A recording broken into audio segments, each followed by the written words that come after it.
যোৰহাট টাউনৰ মাজমজিয়াৰ ট্ৰাক ষ্টেণ্ডত যান বাহনৰ সমস্যাটো সমাধানৰ বাবে কি ধৰণৰ ব্যৱস্থা গ্ৰহণ কৰা হৈছে? কেতিয়া স্থানান্তৰ হ'ব যোৰহাট নগৰৰ ট্ৰাক ষ্টেণ্ড আৰু সেই এলেকাৰে ব্যৱসায়িক গুদামসমূহ? সকলো আধুনিক সুবিধা সম্পন্ন ট্ৰাক টাৰ্মিনাছ কমপ্লেক্স কেতিয়ালৈ পূৰ্ণৰূপে কাৰ্যকৰী হ'ব? এই টাৰ্মিনাছ কমপ্লেক্স বিষয়ে কি কয় যোৰহাট উন্নয়ন প্ৰাধিকৰণৰ সভাপতিগৰাকীয়ে? বৰ্তমান সময়ত যোৰহাটত বিভিন্ন উন্নয়নমূলক কামসমূহ দ্ৰুতগতিত চলি আছে। এই চলিত বৰ্ষতে শিশুসকলৰ বাবে দুখনকৈ নতুন শিশু উদ্যান মুকলি কৰা হয়। যোৰহাট উন্নয়ন প্ৰাধিকৰণে নগৰৰ বিকাশৰ গতিমাত্ৰা প্ৰদান কৰিছে। এই উন্নয়নৰে সমান্তৰালভাৱে যোৰহাট নগৰৰ এক দীৰ্ঘদিনীয়া আৰু বৃহৎ সমস্যা হৈছে যান-জঁটৰ সমস্যা। বিশেষকৈ যোৰহাট টাউনৰ মাজমজিয়াৰ ট্ৰাক ষ্টেণ্ডত পুৱাৰে পৰা নিশালৈকে অব্যাহত থাকে যান-জঁট। এই যান-জঁটে নাগৰিকসকলক দীৰ্ঘদিন ধৰি অসুবিধাত পেলাইছে। এই সমস্যাৰ স্থায়ী সমাধানৰ লক্ষ্যে যোৰহাটৰ কেন্দুগুৰিৰ আইলামুখীয়া গাঁৱত অত্যাধুনিক সুবিধা সম্পন্ন এক বৃহৎ ট্ৰাক টাৰ্মিনাছ কমপ্লেক্স নিৰ্মাণৰ কাম জোৰদাৰভাৱে চলি আছে। পথ পাৰ্কিং ব্যৱস্থা, গুদামঘৰ, লোড আনলোড, এক সুবিশাল ব্যৱস্থা, CCTV, বিশ্ৰামগাৰ আদি সকলো সুবিধাযুক্তভাৱে এই কমপ্লেক্সটি সাজু কৰি তোলা হৈছে। যোৰহাট উন্নয়ন প্ৰাধিকৰণৰ সভাপতি প্ৰশান্ত গোস্বামীয়ে জানিবলৈ দিছে যে 2026 চনৰ শেষৰ ফালে টাৰ্মিনাছটো সম্পূৰ্ণৰূপে প্ৰস্তুত হ'ব। সম্পূৰ্ণ কমপ্লেক্স কাৰ্যকৰী হোৱাৰ লগে লগে যোৰহাট টাউনৰ মাজমজিয়াৰ বৰ্তমান ট্ৰাক ষ্টেণ্ড আৰু সেই এলেকাত থকা সকলো ব্যৱসায়িক গুদাম একেলগে স্থানান্তৰ কৰা হ'ব। ইয়াৰ ফলস্বৰূপে বহু বছৰ ধৰি চলি অহা যান-জঁটৰ সমস্যা উল্লেখযোগ্যভাৱে কমি আহিব আৰু যোৰহাটৰ নগৰ পৰিসৰ অধিক পৰিচ্ছন্ন, সুসংবদ্ধ আৰু যান-বাহন মুক্ত হ'ব বুলি আশা প্ৰকাশ কৰিছে সভাপতিগৰাকীয়ে। এই কথাখিনি যোৰহাটৰ পৰা অনুপম বৰা ৰিপৰ্ট, বিষয়ে যাব লাগিব। 2019 চনত প্ৰথমবাৰৰ কাৰণে যোৰহাট উন্নয়ন প্ৰাধিকৰণৰ অধ্যক্ষ হিচাপে যেতিয়া দায়িত্ব লৈছিলোঁ, দায়িত্ব লোৱাৰ পিছতে 21 অক্টোবৰত দায়িত্ব লোৱাৰ পিছত মই তেতিয়া আহি অধ্যক্ষৰূপে দায়িত্ব লওঁতে আমি তেতিয়া দেখিলোঁ যে মোৰ কাৰ্যালয়ৰ কৰ্মচাৰী 11 মাহৰ দৰমহা নাই, কেইবাজনো এমপ্লয়ী ৰিটায়াৰ হৈ গ'ল, তেওঁলোকক গ্ৰেচুইটি দিয়া নাই, 1 কোটিতকৈও অধিক টকা এটা এৰিয়াৰ হৈ আছে এমপ্লয়ীৰ ওচৰত। মই প্ৰথম প্ৰায়ৰিটি দিছিলোঁ যে কৰ্মচাৰীসকলৰ দৰমহা নিয়মীয়াকৰণ, আৰু তেতিয়া তেওঁলোকে পঞ্চম বিত্ত আয়োগৰ 5th পে কমিশ্যন পাই আছিলে। মোৰ কথা হৈছে যে 7th পে কমিশ্যন গভৰ্ণমেণ্টে যেতিয়া দি আছে আমি দিব লাগে, সেইখিনিত মই প্ৰথম গুৰুত্ব দিলোঁ। প্ৰথম 6 মাহতে মই সেইখিনিত সফলতা অৰ্জন কৰিলোঁ আৰু তেতিয়া তেওঁলোকে 7th পে কমিশ্যন পাবলৈ সক্ষম হ'ল। তাৰপিছত যেতিয়া মই নগৰৰ মাজমজিয়াত থকা এটা কাৰ্যালয়ত ভাড়াঘৰত যেতিয়া কাৰ্যালয়টো আছিলে, মোৰ ইচ্ছা হ'ল যে ট্ৰাক টাৰ্মিনাছটো সম্পূৰ্ণ কৰিবলৈ হ'লে কাৰ্যালয়টো ট্ৰাক টাৰ্মিনাছৰ মাজলৈ তালৈ লৈ যাব লাগিব। আৰু ইয়ালৈ মই কাৰ্যালয় লৈ আহিছিলোঁ এই ভূমিলেখ আৰু এই গৃহত আমি য'ত বহি আছোঁ।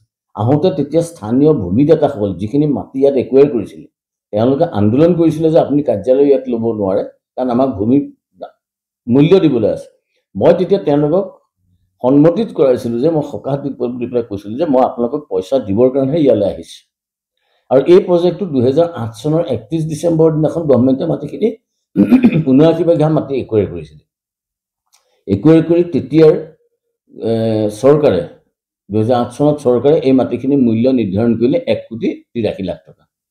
কিন্তু ভূমিপুত্ৰসকলে যিসকলে ভূমি যাৰ একুৱায়াৰ কৰা হৈছিল, তেওঁলোকে সেইটো মানি নলৈ হাইকোৰ্টলৈ প্ৰচিড কৰিলে। হাইকোৰ্টে তেতিয়া ইয়াত প্ৰশাসনিক বিষয়া হিচাপে আছিলে DC মিত্তাল, ডেপুটি কমিশ্যনাৰ। সেই মিত্তালে তেতিয়া সেই বস্তুটো মিত্তালক হাইকোৰ্টে ক'লে যে আপোনালোকে এটা এমিকেবল চলিউশ্যন কৰক, আৰু চলিউশ্যন কৰি সেই 1,83,00,000 টকাটো গৈ পেলাই 10,17,00,000 টকা কৰিলে। 10,17,00,000 টকাৰ এটা বোজা আমাৰ ওপৰত থাকিল ট্ৰাক টাৰ্মিনাছটো কৰিবলৈ হ'লে। কিন্তু তেনেকুৱা এটা আন্দোলন, কোভিড মহামাৰী পৰিস্থিতিৰ কাৰণে আমি বহুত দূৰ পিছুৱাই যাবলগীয়া হ'ল আৰু 2022 চনৰ মানৰ পৰাহে আমি প্ৰেক্টিকেলি কাম আৰম্ভ কৰিব পাৰিলোঁ। 2022 চনৰ পিছত যিখিনি মানুহৰ পৰা ভূমি অধিগ্ৰহণ কৰা হৈছিলে, তেওঁলোকক আমি ক'লোঁ যে আমি এখন মিটিং পাতিলোঁ, তেওঁলোকক পাতি ক'লোঁ যে মই এই কাৰ্যকালৰ ভিতৰত আপোনালোকক পইচা দিম, আপোনালোকে মোৰ ওচৰলৈ আহিব নালাগে। আৰু সেই অনুযায়ী আমি প্ৰায় 7 কোটি টকা, 10,17,00,000 টকাৰ 7 কোটি টকা আমি এলেভান্সত জমা দিলোঁ। জমা দি মোৰ কাৰ্যকাল সমাপ্ত হোৱাৰ আগে প্ৰায় এসপ্তাহমান যেতিয়া মই প্ৰথমটো কাৰ্যকালৰ পৰা কৰিছোঁ, 2024 চনৰ 16 অক্টোবৰত মই দায়িত্ব এৰাৰ তাৰ 3 দিনমানৰ আগত মই বাকী 3,70,00,000 টকা জমা দি থৈ গৈছিলোঁ। জমা দিয়াৰ পিছতে তেতিয়া কি হ'ল, তেতিয়া কথাটো হ'ল যে পইচাটো জমা দিয়াৰ পিছতহে মিউটেশ্যন হয়। মিউটেশ্যন আমালৈ মাটিখিনি আমাৰ নামলৈ আমি আহিলেহে যিসকলে ভূমি লৈছে গুদামৰ কাৰণে তেওঁলোকে আমি ৰেজিষ্ট্ৰেশ্যন কৰি দিব পাৰোঁ। আৰু যিহেতু এতিয়া মিউটেশ্যনটো হৈ গৈছে, যোৱা সপ্তাহত গুৱাহাটীৰ পৰা ডিষ্ট্ৰিক্ট ছেক্ৰেটাৰীৰ পৰা সেই মিউটেশ্যনৰ প্ৰচেছটো ক্লিয়াৰ কৰি পঠিয়াই দিছে। এতিয়া চাৰ্কুল অফিচত নেক্সট উইকত এইখিনি হৈ যাব। কিন্তু মিউটেশ্যন হোৱাৰ আগতে আপোনালোকে ইতিমধ্যে কোনোবা বাতৰি কাকতত প্ৰকাশ হোৱাৰ দৰে ট্ৰাক টাৰ্মিনাছটো হৈ নুঠিব। মানে এনেকুৱা নিগেটিভ নিউজে কি হয়, ব্যৱসায়ীসকলক ভীতিগ্ৰস্ত কৰি তুলিলে তেওঁলোকে নহ'ব বুলি ভাবি লয়। কাৰণ তেওঁলোকে ব্যৱসায়িক লাভৰ কাৰণে চায়, মুনাফাৰ কাৰণে চাব। এইবোৰ ইয়াত ট্ৰাক টাৰ্মিনাছ শংকিত হৈ যায়, বনাম নে নবনাম। কিন্তু আমি কালিও সেইসকল মানে যাক ভূমি দিছোঁ ইয়াত গুদামত তেওঁলোকৰ লগত কথা পাতিছোঁ যে ইয়াত কোনো প্ৰব্লেম নাই। আৰু ইতিমধ্যে আপোনালোকে যদি চাই দেখিব কেইবাটাও গুদাম সম্পূৰ্ণৰূপে হৈ গৈছে। 2-এটা গুদাম ইফালে ভিতৰৰ ফালে চালু হৈছে, ষ্টাৰ্ট হৈছে।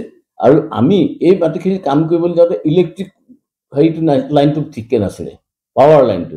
সেই পাৱাৰ লাইনটোৰ কাৰণে মোৰ যোৱাটো কাৰ্যকালতে 1,18,00,000 টকা দি গোটেই পাৱাৰ লাইন মানে 33 kV 11 kV এইবিলাক শ্বিফ্ট কৰিবলগীয়া হৈছে, মেইন লাইনটো আনিবলগীয়া হৈছে, জেনেৰেটৰ ট্ৰেন্সফৰ্মাৰ বহুৱাবলগীয়া হৈছে। বহুতখিনি কাম তেতিয়াৰ দিনৰ মানে অধ্যক্ষ চেয়াৰমেনসকলে সেই কামখিনি এৰি থৈ গুচি গ'ল। তেওঁলোকে নগৰ অফিচৰ মই আজি দোহাৰিছোঁ প্ৰাক্তন অধ্যক্ষসকলক টানি এইকাৰণে আনিছোঁ যে বাতৰি কাকতে বৰ্তমানৰ অধ্যক্ষ হিচাপে মোক টানি থাকে, কিন্তু তেতিয়াৰ সময়ত সেই কথাখিনি তেওঁলোকে নিলিখিলে যে তেওঁলোকে যে এই প্ৰজেক্টটোৰ প্ৰতি কোনো গুৰুত্বই নিদিলে। এতিয়া যেতিয়া আমি খুব সোনকালে হৈ যাব, 2024 চনৰ ভিতৰত গুদাম আৰম্ভ হ'ব। আৰু আটাইতকৈ ডাঙৰ কথা কি হৈছে যে আমি উন্নয়ন প্ৰাধিকৰণৰ নিজা পুঁজিৰ পৰা 10,17,00,000 টকা দিছোঁ।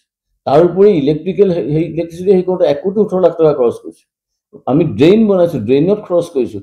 এইটো আমি 10% পুল ফাণ্ডৰ পৰা যিটো পইচা পাইছিলোঁ, সেই পুল ফাণ্ডৰ পইচা এইখিনি নাতিলে তাৰমানে। কিন্তু কোনো মানুহে কিন্তু তেতিয়াৰ প্ৰজেক্টত কাহানিও কোনো বাতৰি যোগনীয়াৰে নিলিখিলে যে ইয়াত মদৰ দোকান এখন ৱাইন শ্বপখন কি কাৰণে লাগে এইটো প্ৰজেক্টত। কিন্তু এতিয়া আমি ৱাইন শ্বপখন আঁতৰাই দিব নোৱাৰোঁ। এইকাৰণে নোৱাৰোঁ কাৰণ এইটো এটা 10% পুল ফাণ্ডৰ প্ৰজেক্টৰ আণ্ডাৰত আছে। এইটো এটা প্ৰজেক্টৰ ভিতৰত ৱাইন শ্বপ সোমাই আছে। সেইবিলাক বস্তু তেতিয়া কিন্তু বাতৰি যোগনীয়াখন তেতিয়া চকুত নপৰিলে তেতিয়া মানে হেৰিসকলৰ। কিন্তু মই খুব আক্ষেপেৰে কওঁ যে এই নিগেটিভ বাতৰি যদি কৰিলে মানে কিছুমান বস্তু হৈ নুঠেগৈ। সেইকাৰণে মই কৈছোঁ যে আপোনালোকৰ যোগেদি সংবাদ মাধ্যমকো মই অনুৰোধ জনাম, যোগাত্মক দিশে আগবাঢ়ক। যোৰহাটৰ এটা কৌটিকলীয়া সমস্যা সম্পূৰ্ণ হ'বলৈ গৈ আছে। আৰু ইতিমধ্যে আমি পানীৰ টেংকি কাম সম্পূৰ্ণ কৰিছোঁ। ট্ৰাক ষ্টেণ্ডৰ ওচৰলৈ ট্ৰাক হেৰিত যায়, য'ত ট্ৰাক ষ্টেণ্ড আছে যিটো হুলস্থুলীৰ সৃষ্টি কৰি আছে, তাত আজি 4 হুইলাৰ গাড়ী সোমাবলৈ দিয়া নাই। সৰু গাড়ীয়ে নোসোমাই তাত। ট্ৰাক ষ্টেণ্ড তাত নাই আজি 2 মাহৰ পৰা। 2-3 মাহৰ পৰা ব্ৰিজখন যেতিয়াবা বনাব লৈছে ফ্লাইঅভাৰ এখন, তেতিয়াবা ট্ৰাক টাৰ্মিনাছ নাই। আৰু তাৰ পৰা গুদাম যেতিয়া এটা ছাৰ্ভিচ ৰোড হ'ব দুফালে দুটা, সেইকেইটা খুব বহল ৰাস্তা নহয়, তাত ট্ৰাক ৰখোৱাৰ কোনো সুবিধা নাই। গতিকে তাত লোডিং আনলোডিঙৰ কোনো পচিবিলিটি সম্ভাৱনা নাথাকে তাত। গতিকে সেই শংকাটো কৰিব নালাগে।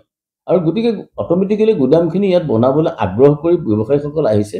আৰু ব্যৱসায়ীসকলৰ লগত আমাৰ হোৱাটছআপ গ্ৰুপ আছে, হোৱাটছআপ গ্ৰুপত ডিছকাশ্যন কৰোঁ, আমি ভাৰ্চুৱেল মিট কৰোঁ।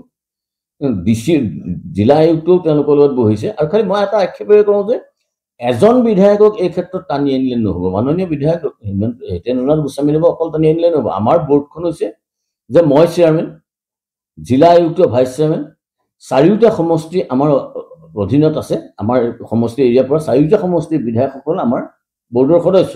এজন বিধায়কক টানি অনাটো মই ভাবোঁ ক'ৰবাত নহয় ক'ৰবাত ৰাজনৈতিকেই হওক, ব্যক্তিগতই হওক, উদ্দেশ্য প্ৰণোদিত বুলি মই ভাবোঁ। নিগেটিভ নিউজে বেয়া প্ৰভাৱ পেলায়, যিটো যোগাত্মক দিশত হ'বলৈ গৈ আছে, যোৰহাটীয়া ৰাইজে দেখিছে।